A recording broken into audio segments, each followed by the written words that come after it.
It happened the night I was supposed to die. Not metaphorically, not in some romanticized existential way. I mean, I had a note in my back pocket, pills in my coat, and a plan I had rehearsed so many times it felt like muscle memory.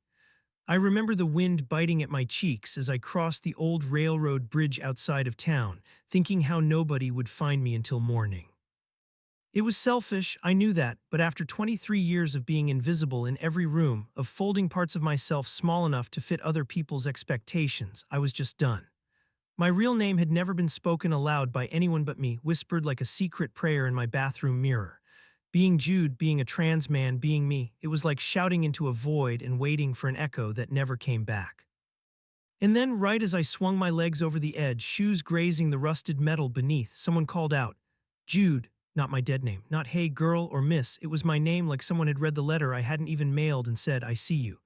I turned so fast I nearly slipped, heart jackhammering against my ribs, and there he was, Milo. I'd seen him around the university's art studio, always with graphite on his fingers and headphones buried in his curls.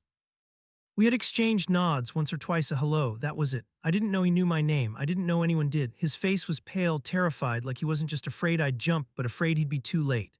Please, he said, voice breaking like glass, don't leave, not like this. And I swear to God, he looked at me the way no one ever had, not like I was broken or confused or a walking question mark, but like I was real, complete, even standing there on the brink of nothing. I didn't speak, I couldn't, but my fingers started shaking and the pills slipped from my pocket into the river below. We sat on that bridge until sunrise, our feet dangling above the current, him talking, me listening, and silence doing the rest. I thought it was over, my story, but it turns out it hadn't even begun. Because what started as a life saved became a life unraveled, not in tragedy, but in something far more unpredictable, being seen. And not just by him, by myself. The days after that night felt like walking through someone else's life. I'd go to class, nod at my professors, laugh at the wrong moments, but nothing stuck. Milo stayed with me though, not in the physical sense, but in my thoughts like a permanent ink stain I couldn't scrub away. He didn't pity me. He didn't pull back like I expected when he realized who I was, how I'd been living, always hiding behind a wall of gender confusion, too terrified to be truly known. He just saw me. Even when I didn't want him to, even when I tried to shrink, he saw me with such quiet intensity. It was like his gaze could peel off every layer I'd ever used to protect myself. And that was terrifying. But what scared me more was that I found myself wanting him to see me more, to dig deeper, to understand. I wanted him to unravel me until there was nothing left but the real, raw truth of who I was. A week passed since that night, and Milo still reached out. It was always something small at first, a text, a coffee invitation, a note left on my dorm door with his number scribbled in messy handwriting. It felt so innocent at first. His gestures weren't like the typical flirty exchanges I was used to, where you could feel the tension, the expectations, the looming let's see where this goes. There was none of that with Milo. There was no agenda, no hurry, just him being present, not asking for anything. He made no demands, and that felt like a luxury I'd never known. But I started to wonder why. Why me when he could have anyone else? It was as if I was the last person on earth he'd ever want to know, and yet here he was, patiently showing up day after day with that same quiet patience. One evening he invited me to a local art gallery opening. I wanted to say no. I wanted to shrink back into my darkness, to keep the mask on, to remain invisible like I always had been. But something about his invitation felt like a lifeline, so I said yes. It was there, amidst the soft hum of the gallery and the buzz of polite conversation, that something shifted. Milo took my hand, the touch light at first, just the slightest brush of his fingertips against mine. It wasn't anything scandalous or romantic, but in that moment it felt like everything. And when he looked at me standing there among the art, it wasn't just a glance. His eyes seemed to pause on me, as if my existence was a work of art in itself. For the first time, I didn't feel like I had to explain myself. I didn't have to carry the burden of the past or wear the weight of being misunderstood. In that single look, I was more than enough, and as we stood there silent, everything around us melted away. It was just me and Milo and the unspoken truth that for the first time in my life, I wasn't invisible. But what they don't tell you about being seen is that it's a strange, dangerous thing. It doesn't always come with comfort or clarity. Sometimes it feels like an earthquake shaking your entire foundation, forcing you to confront pieces of yourself you've long buried. I didn't expect it to feel like that, like everything inside me was suddenly exposed, raw, and unprotected.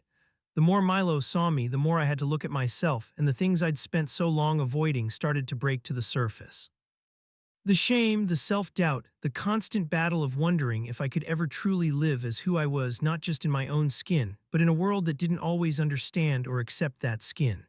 The moment we left the gallery and walked back into the night air, I felt my heart hammer in my chest. The words I had been holding back for weeks bubbled up, threatening to spill over. What are you really seeing?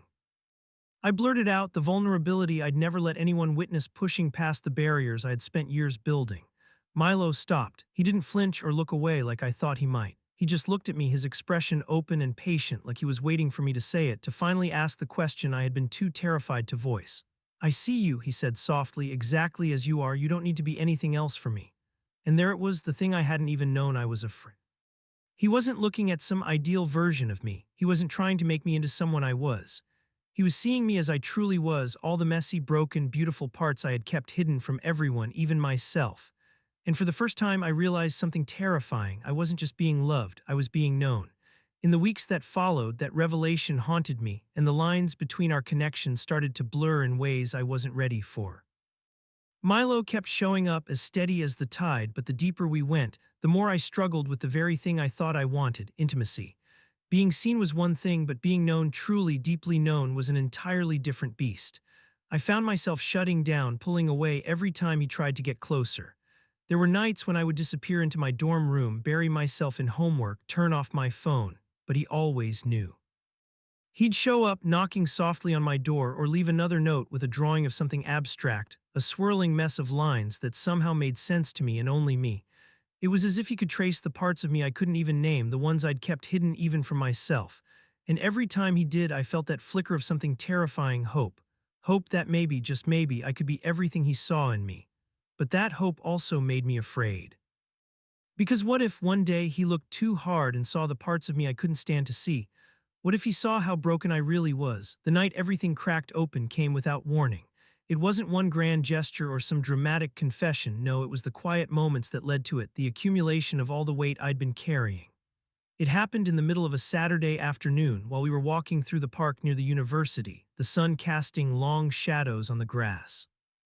Milo had been talking about his latest art project, the one that seemed to consume him in the way only passion can, but I wasn't listening. My mind was somewhere else, swirling in my own chaos. I was stuck in a spiral, one that I couldn't shake, the fear that I was losing myself in this connection with him, that I was becoming the version of me he wanted to see, not the version that actually existed. So I snapped. "You don't get it," I said, voice trembling. "You think you do, but you don't. You see what you want to see. You can't love me, not really love me. You don't even know who I am." Milo stopped walking, and for a moment I thought he was going to walk away, to give me the space I was demanding. I almost wanted him to, it would have been easier, but instead he did the one thing that terrified me the most. He reached out and gently cupped my face in his hands, his thumb brushing the corner of my eye like he was memorizing every inch of me. "You're right," he said quietly. "I can't love you if you don't let me see you, but I don't think I'm trying to love you in the way you're afraid of. I'm not here to fix you, Jude. I'm here because I want to understand you. I want to know all of you, the parts that scare you the most, the ones you've locked away in the dark." I felt a lump rise in my throat, a tidal wave of emotion threatening to crash. There, under the weight of his words, something in me broke, but not in a bad way. It wasn't destruction, it was release. For the first time in my life, I realized that loving someone didn't mean fixing them. It didn't mean making them into something they weren't. And the more I thought about it, the more I saw the truth that had always been there, but I had never been brave enough to face.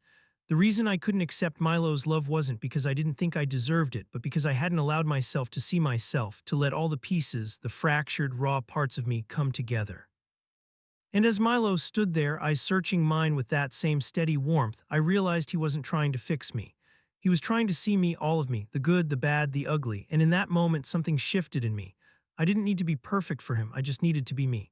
But there was still fear, still that tiny voice telling me that this kind of love, the one that asks you to be fully known, fully accepted, might be too much for anyone to handle. So I pulled away again, just for a moment, stepping back into the safety of my old fears. Milo didn't stop me, he didn't chase me, he just waited, standing there as if he knew that I wasn't ready yet, and I was. But for the first time I could see the possibility of it. That maybe, just maybe, love wasn't about finding someone who would accept you, it was about finding someone who would help you accept yourself. The turning point came on a cold winter night, weeks after that conversation in the park. I had started to let myself breathe again, little by little, letting the cracks in my armor show, even if only to myself. Milo was still there, still patient, still present. I realized then that he had never been in a rush.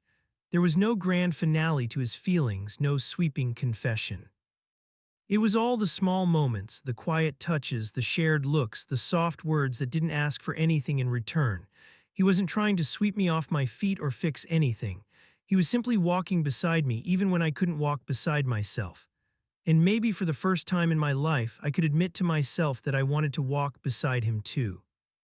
One evening, after a long day of nothing much and everything at once, we ended up at the same old bridge where he had found me that first night.